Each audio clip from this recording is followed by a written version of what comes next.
সারাদিন ধরে টানা বৃষ্টি, গরমকাল না বর্ষাকাল বোঝা বড় দায়। তো সকাল সকাল চলে এসেছিলাম ছাদে, অনেকটাই ফুল হয়েছিল। ফুলগুলোর নাম কি তোমরা জানলে কমেন্টে কিন্তু অবশ্যই জানিও।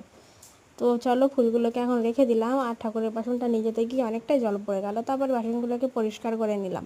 অনেকেই ভাবতে পারো যে বেসিনে করছি, কিন্তু এটা কিন্তু আমাদের নিরামিষ হিসেবে ব্যবহার করা হয়, পুজোর জন্যই করা আছে এটা।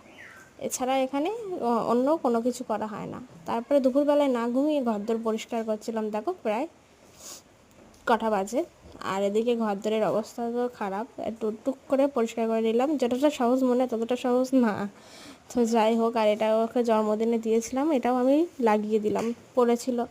তারপরে পড়তে এসেছিলো, ওকে পড়ানোর পরে এটা একদম রাত্রের ভোলাগ 11টা বাজে, আমি ভাত খাচ্ছিলাম বসে বসে।